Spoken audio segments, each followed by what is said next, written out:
De la epístola a los Efesios, capítulo 1, del 1 al 4. Pablo, apóstol de Cristo Jesús, por voluntad de Dios, a los santos y fieles. Bendito sea el Dios y Padre de nuestro Señor Jesucristo, que nos ha bendecido con toda clase de bendiciones espirituales en los cielos en Cristo, por cuanto nos ha elegido en Él antes de la fundación del mundo, para ser santos e inmaculados en su presencia y en el amor. Palabra del Señor. Gloria a ti, Señor Jesús.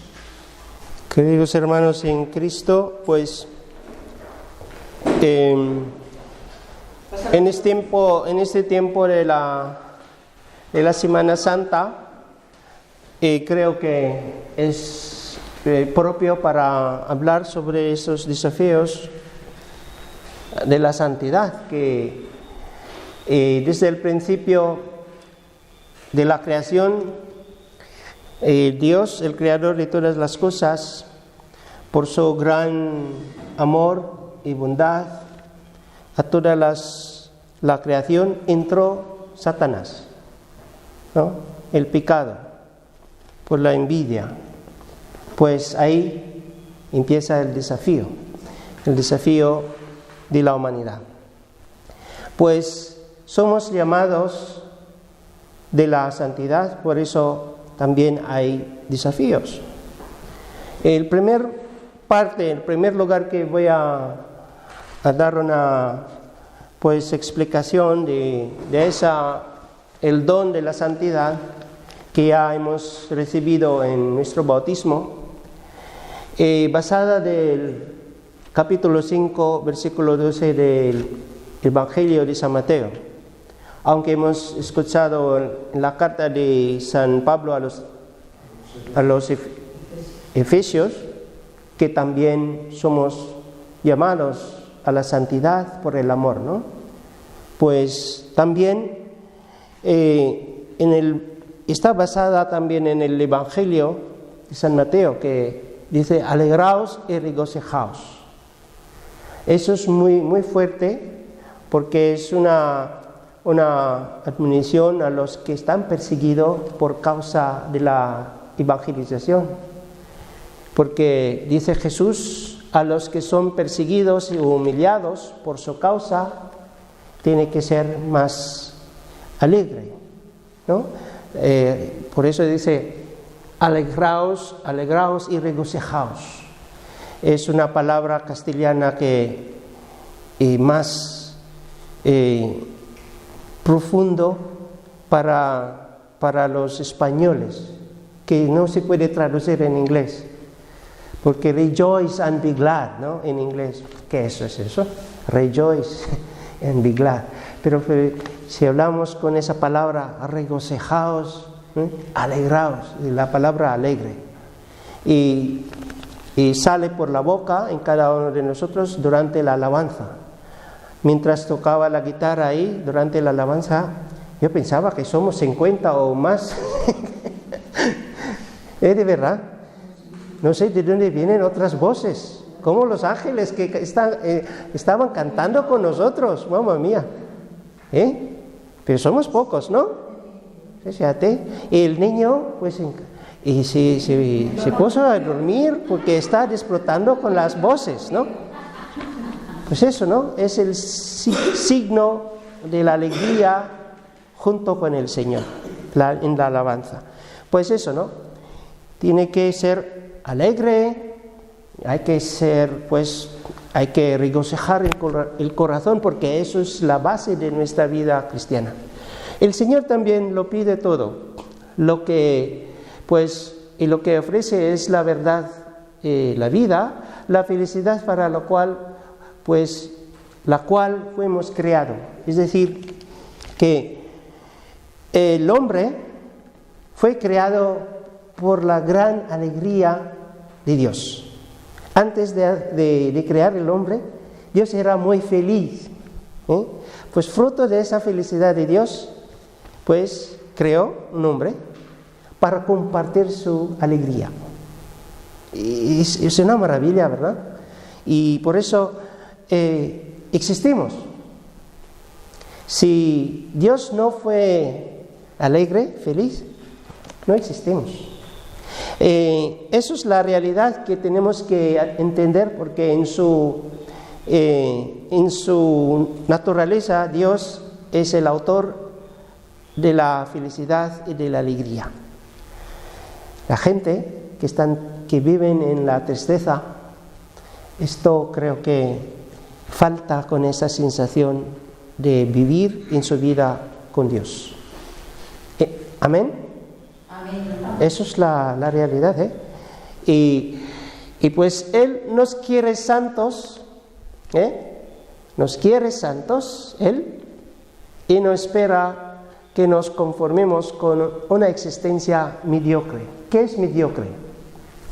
Una actitud que, pues si conviene con cosas normales, pequeñas. Y me encanta lo que dice San Vicente de Paul, el fundador de los misioneros, ¿no? Los vincentianos, San Vicente de Paul.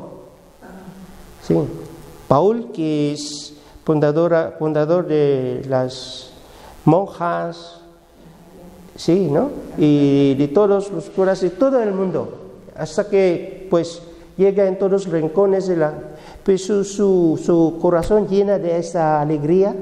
Dice que para ser alegre y para ser bueno tiene que ser demasiado bueno. Eso es su lema en su vida. Eso es todo lo contrario a lo que viven la gente en la mediocridad, ¿no? Entonces tenemos que volver a ese lema de Jesús, porque se llama Semana Santa. Estamos ya hoy en el Martes Santo, ¿no? ¿Por qué no todo el año santo? Que somos llamados para ser santos. Por eso hoy hablamos de este tema, ¿no? Seguimos. En la realidad, desde las primeras páginas de la Biblia, está presente de diversas maneras llamado a la santidad. Por ejemplo, Abraham, ¿no? En el Génesis 17:1 dice que camina mi presencia y ser perfecto. Esto está en Génesis. La perfección en nuestra vida no es ser como Dios, sino que ser alegres, vivos. Cuando un amigo, o tu esposo o esposa, o conocidos, un grupo, cuando dice, ¡ay, qué alegre estoy! ¡Qué contentos estoy en ese día! Eso significa que la felicidad está dentro en él o en ella. Por eso la felicidad siempre base de la perfección humana. No es perfeccionar de todas las cosas, porque es imposible. No hay perfecto. Pero Dios nos llama de la perfección, pues, para la felicidad.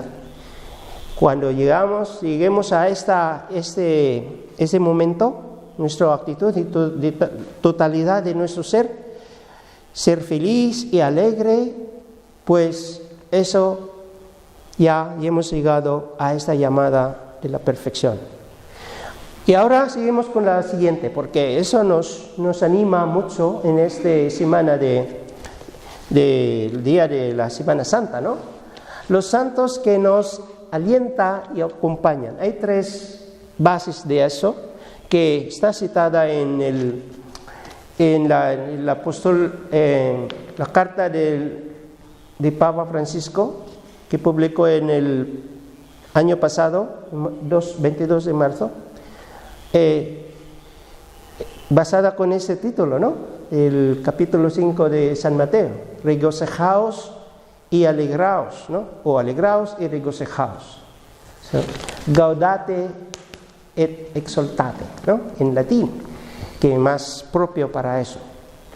Primero, ¿por qué cada uno de nosotros el Señor nos eligió para que fuésemos santos e irreprochables ante Él por el amor? Eso es lo que hemos leído y escuchado en la carta a los Efesios. El segundo es la carta de los Hebreos, que se mencionan también distintos testimonios que nos animan, pues dice que corramos con constancia en la carrera que nos toca.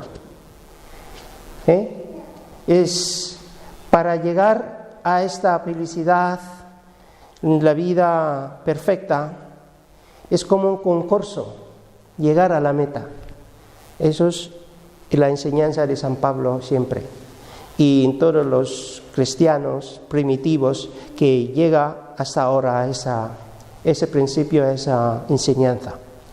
Y queridos hermanos, quiero proponer que también como pequeño grupo humilde de Playa Escoba aquí en Móstoles, somos pues partidarios con esta espiritualidad, ¿no? Con esta la vida cristiana como pertenecemos en la vida de la renovación carismática. Y la tercera parte es esa, ¿no? Los santos que ya han llegado a la presencia de Dios mantienen con nosotros lazos de amor y comunión. Fíjate, en la misa siempre, ¿no? Intercedamos en nuestras oraciones con los santos. Y qué bonita que mientras predicando hay un niño que me habla, ¿no? Que Dios solo pues entiende el lenguaje de los niños. Dice que en los salmos, el pecho de corazón, los niños, ¿no? Que mamarán los pechos que en el corazón, en el pecho de Dios, y que nos ama. Somos niños delante de Dios. Y siguiente, para que vamos poco a poco, la importancia. La voluntad de Dios es para salvar y santificar. Eso es su naturaleza, su actitud que nunca pues cambia. Porque Dios, dejamos que Dios sea Dios, ¿no? Porque es su actitud. Pues dice, no pensemos solo en los ya que beatificados, los santos, ¿no? Canonizados, los santos, por ejemplo, la orden dominicana, que una de las congregaciones que ya tienen un montón de santos. Mamma mía, no puedes imaginar un libro en la biblioteca del convento en Ávila, el convento nuestro, hay un parte de la biblioteca, todos son los santos, la familia dominicana. Pero eso no para de ahí, ¿no? Dice que el Espíritu Santo derrama santidad por todas partes, incluso Móstoles, parroquia de San Martín de Porres. Todas las partes en el santo pueblo de Dios, los fieles. Y porque fue voluntad de Dios para santificar y salvar a los hombres. No es un Dios que solo quiere salvar a los filipinos, a los mexicanos, a los colombianos o a los asturianos, ¿no? O a los que viven en León o Salamanca o de Extremadura, ¿no? Es para todo, ¿no? Es increíble. Ahí dice que fue la voluntad de Dios de santificar y salvar a los hombres. El problema de nosotros es que alejamos con esa oferta, ¿no? Con ese don de acoger a nosotros, porque tenemos otro Dios que nos gusta. Ese es el problema. Ahora seguimos para completar ese pensamiento que nos da primero, ¿no? Dice que el Señor llama. Su voluntad es llamarnos, llamar a cada uno de nosotros. Todo esto es importante, dice, que todo, cada uno de nosotros, Nelly, eso, eres importante de mí, no me alejas, porque es como Dios que nos está enamorado, ¿no? Que no tiene capaz de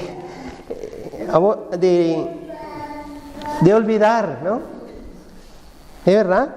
Entonces, este Dios que nos ama y casi no tiene tiempo para dormir, que sigue pensando de ti, de nosotros, de mí. Por eso, todo es importante. Y esa llamada de Levíticos en el Antiguo Testamento que sigue hasta el Nuevo Testamento, sed santos porque yo soy santo, eso es lo que he dicho, ¿no? En la perfección de la vida, para ser feliz, para ser alegre, es base de la santidad.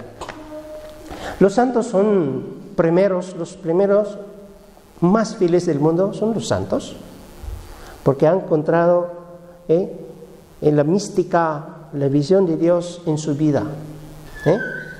Y que somos llamados para ser santos, pues tenemos que ser más como ellos, ¿no? Muy bien, pues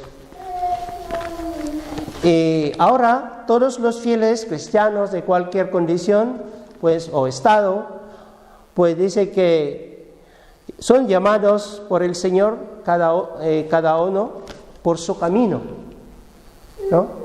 El camino de la verdad que es la vida cristiana, ¿no?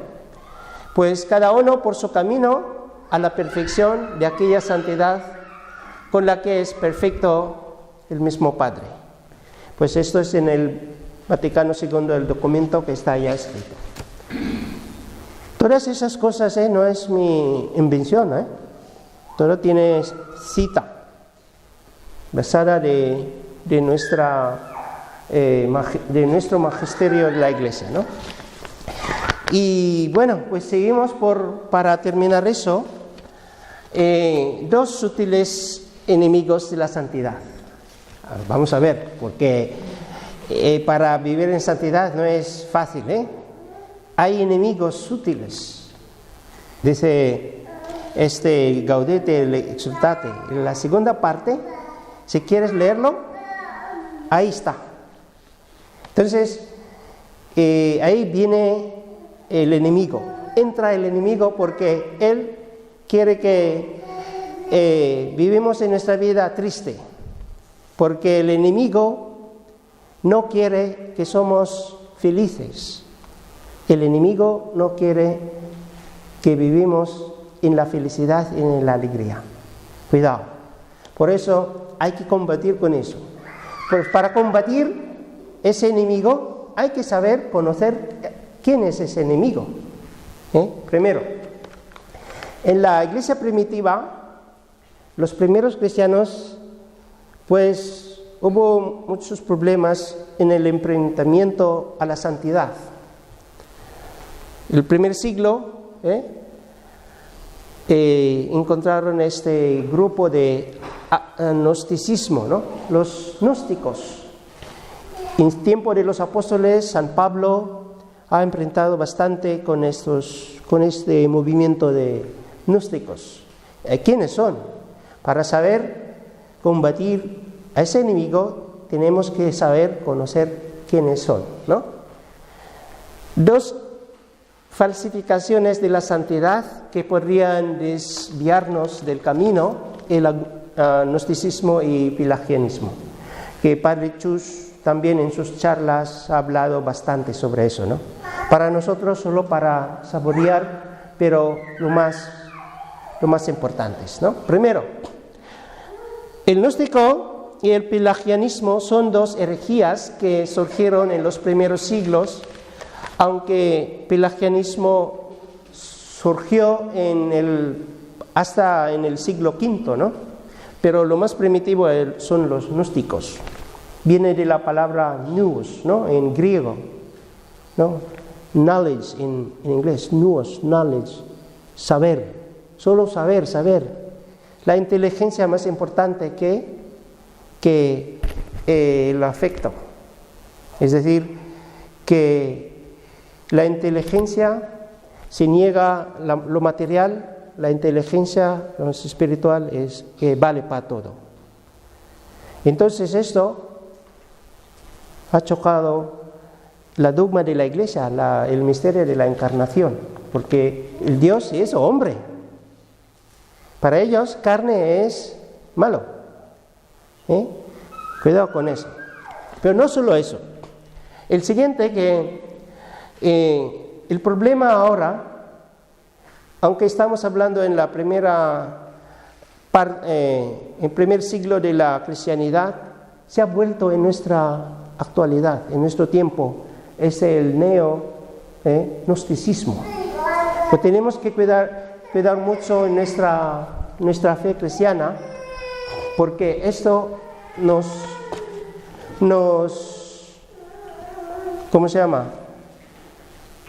Nos distrae para ver el futuro. Por eso los gnosticismos son los herejías que surgieron en primeros siglos cristianos, pero que siguen teniendo alarmante en la actualidad.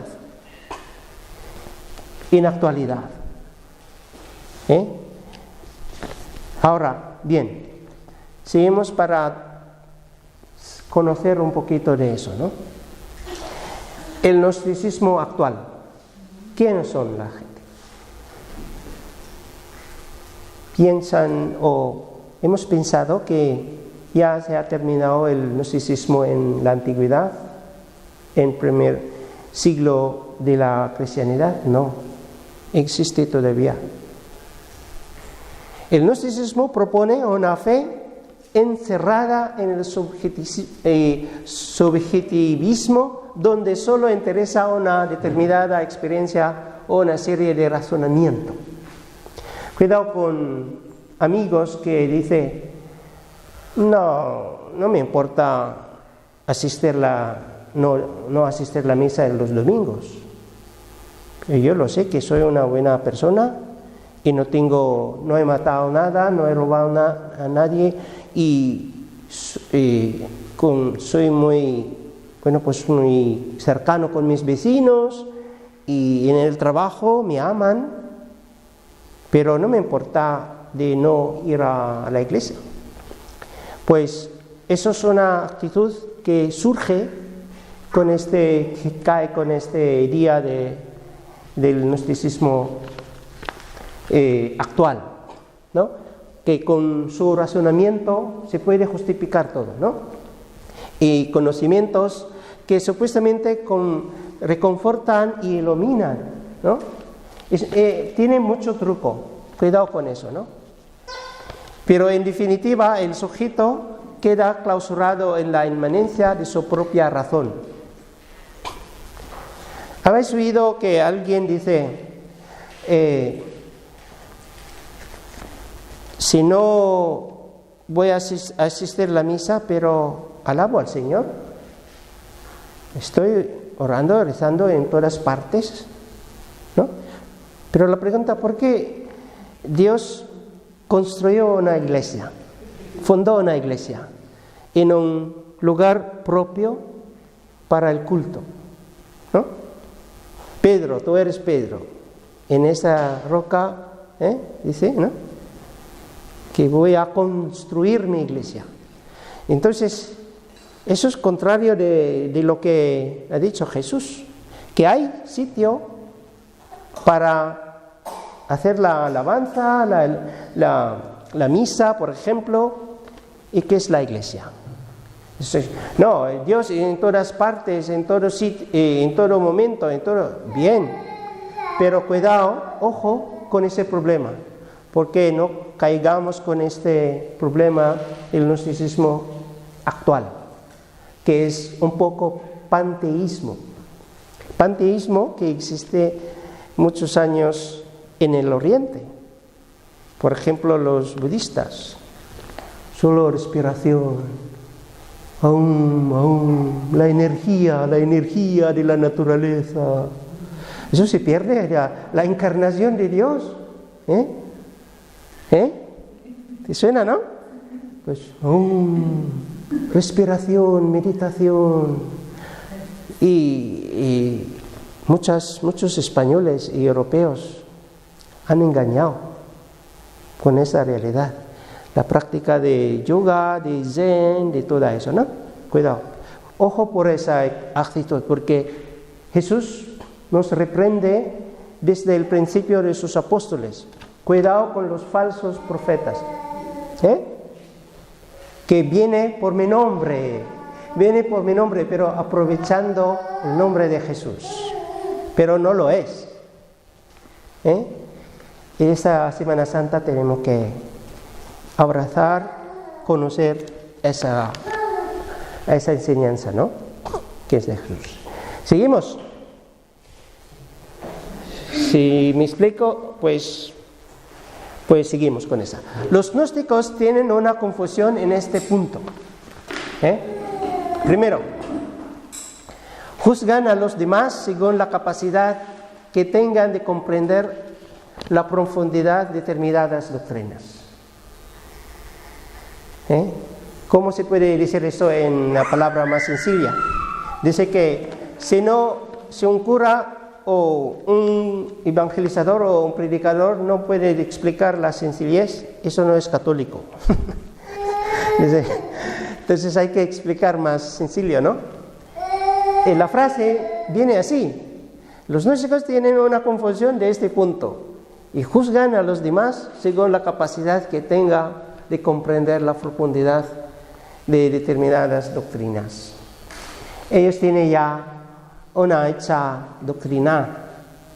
Eso si no actúas con esa doctrina hecha de ellos, ya estás juzgado que ella no tiene sitio para la salvación. Es peligroso. Pues viene en ese momento esa sensación, en ese pensamiento, ¿no?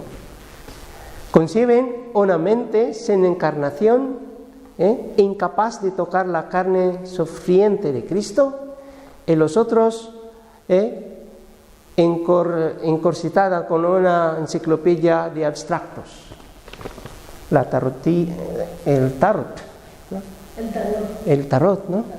En todos sitios, en Italia, cuando estaba estudiando en Roma, cada día pasando con esa esquina en el camino, y mucha gente acercando, porque es muy engañoso. ¡Ay, qué bien! ¿Cómo lo sabe mi vida? Pero ese es el truco, porque ellos están bien preparados para hablar sobre las cosas generales en tu vida. Ese es el truco. Ellos no te conocen de verdad, pero ellos ya bien preparados para esas cosas, la carta, hablar las cosas generales, y te concede, porque, por ejemplo, que tuvo un problema de tu familia, en la relación familiar, en eso, pero en la semana que viene tienes mucha suerte. Entonces es general, ¿no? ¿Qué pasa a todos los hombres en nuestra vida? Y dice, ¡ay, qué bien, qué bien! Pues eso, cuidado, porque eso cae con el neognosticismo. Por eso se engaña a mucha gente en aquella época, y sigue siendo hoy. Y está penetrando en la iglesia. Cuando nuestros conocidos amigos dicen que no pasa nada, Dios me ama, y el Espíritu Santo me derrama su poder, su amor, y estoy feliz, estoy contento, aunque ya no me asiste a la misa, no. Pues bien, al descarnar el misterio, finalmente prefieren un Dios sin Cristo, o un Cristo sin iglesia, o una iglesia sin pueblo. Eso es muy peligroso, ojo. ¿No? Un Dios sin Cristo, un Cristo sin iglesia, una iglesia sin pueblo. Es decir, podemos hacer un campamento y ahí se encuentra Dios. Bien, no pasa nada. Pero se olvida totalmente que estamos pertenecidos en una particular parroquia, una parroquia particular, por ejemplo, San Martín de Porres, Si no nos olvida eso, bien, pero se olvida que se puede hacer todas las cosas en otros sitios, en el bosque, porque ahí está Dios, cuidado. Bien, seguimos para terminarlo. Ya podemos porque el niño se asusta en la oscuridad.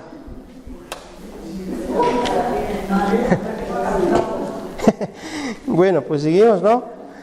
Hay un refrán dice que dime con quién te comparas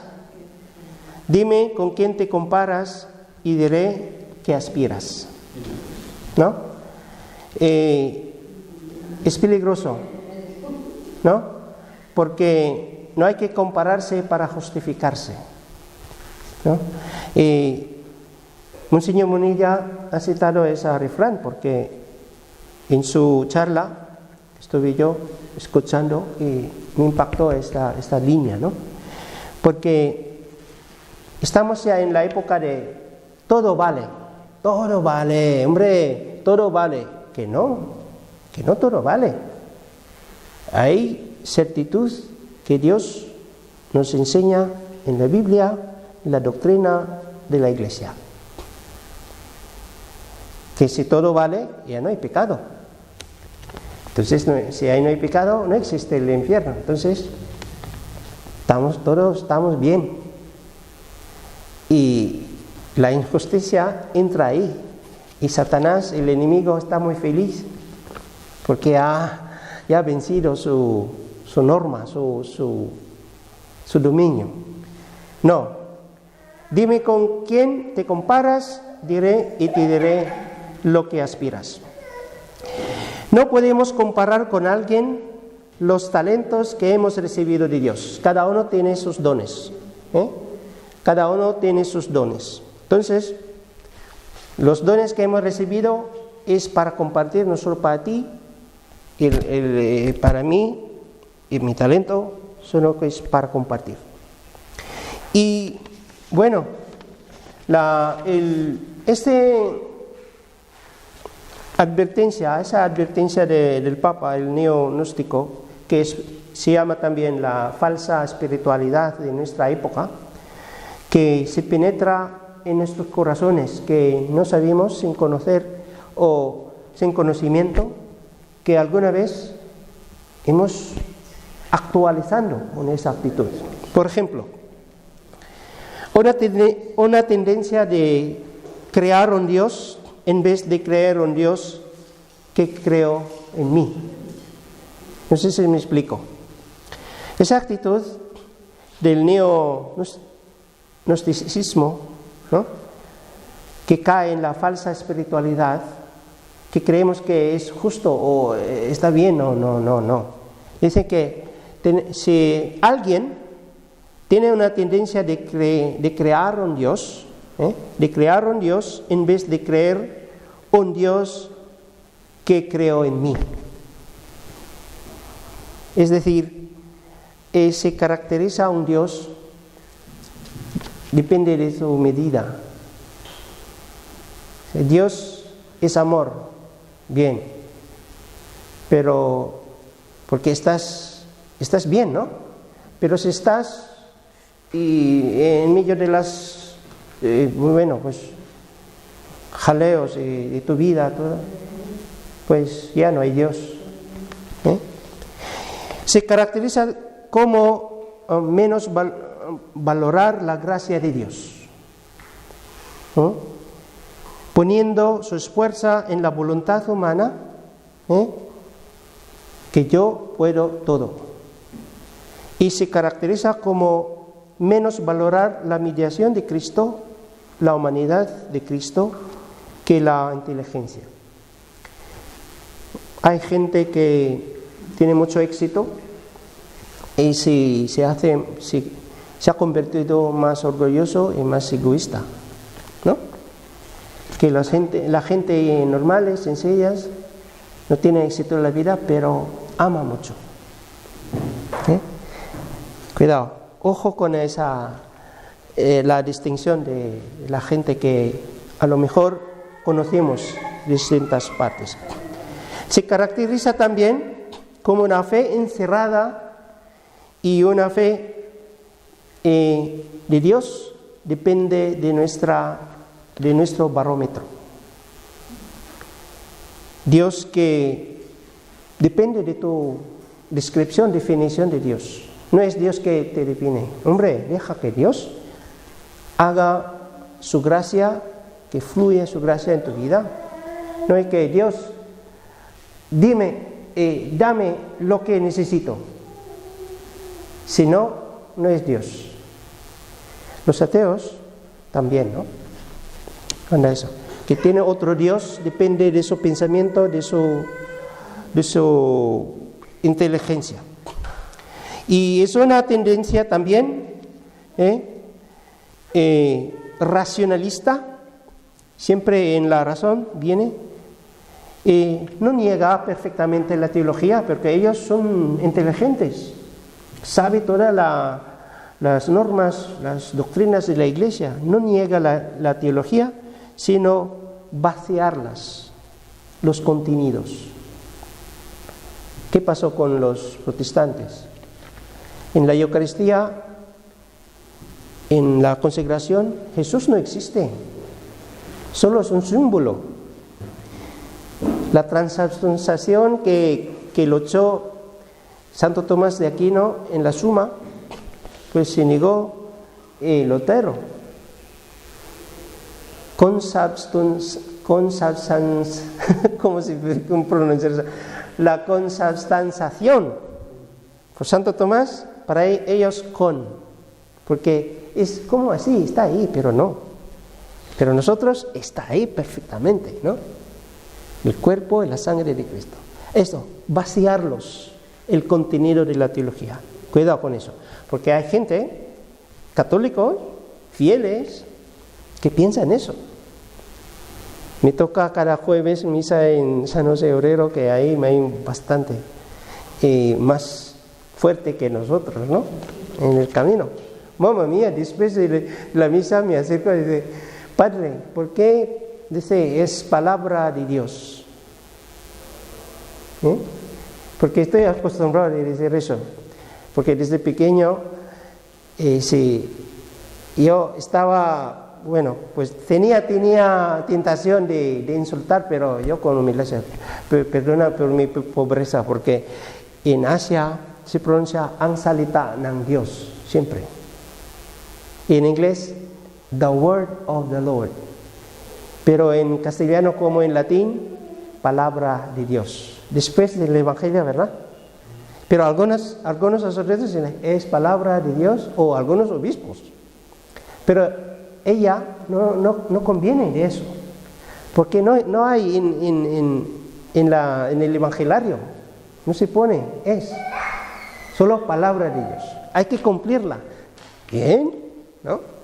Pero si cumplir para eso sin contenido, para vaciarlos, eso es el problema, Ojo con las cosas pequeñas, pero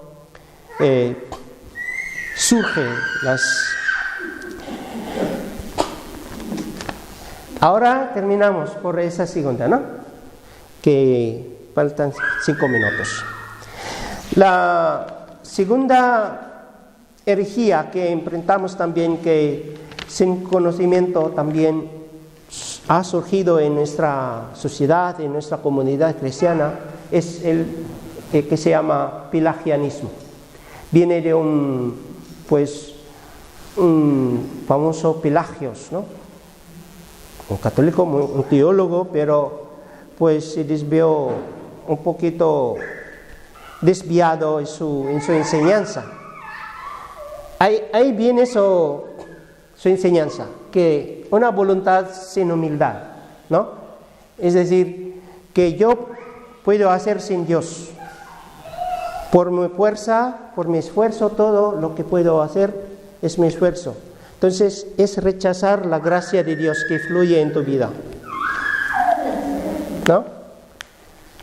Y el pelagianismo es peligroso porque hacer con tu esfuerzo sin necesitar la gracia de Dios, la ayuda de Dios. Es un poco egoísmo, ¿verdad? Pues esa es la enseñanza, ¿no? una voluntad sin humildad y en fondo solo confían en sus propias fuerzas y se sienten superiores a otros y cumplir determinadas normas. Es poco duro. Y cuando algunos de ellos se dirigen a los débiles diciéndoles que todo se puede con la gracia de Dios, pero no. Pero en el fondo suelen transmitir la idea que todo se puede con la voluntad humana. Tiene un truco muy fuerte, pero existe en nuestra vida. Por eso estoy hablando de eso, porque es muy delicado que se penetra el enemigo en nuestra comunidad, que poco a poco, por ejemplo, en actualidad en nuestro grupo hay gente que se entra, se van, porque no tiene profundidad, no, sin fondo, y gente dice que no, si me va o no, si me voy a la alabanza, bien, pero si no me apetece, no me voy, ¿no? Pues eso, se pretende ignorar que no todos pueden todo, y que en esa vida las fragilidades humanas no son sanadas completas y definitivamente por la gracia, pues citada por San Buenaventura, un gran teólogo, ¿no?, franciscano, que está también en la Iglesia Católica en número 1735. Todo eso se puede meter en internet, luego pues puedes hacer una referencia, ¿no? Seguimos para la última parte. En cualquier caso, como enseñaba San Agustín, eso es muy buena la citación una cita de los grandes teólogos, San Agustín. Dios te invita a hacer lo que puedas y a pedir lo que no puedas. Qué humildad, ¿verdad? No es que con tu fuerza puedes hacerlo, no. San Agustín está consciente que Dios te invita a hacer lo que puedas y a pedir lo que no puedas. Está claro que hay cosas que por nuestra limitación humana no podemos hacer nada más, pero Dios sí. Y puede ser que, Señor, pues dame lo que me pides y pídeme lo que quieras. Pues eso es en contrario, ¿no? Es una relación íntima con Dios y una conversación más cercana con Dios. Son los santos que viven muy felices, muy alegres en su vida, pues con esa relación más íntima, Dios es también para nosotros más cercanos. Y a ver, pues ya está.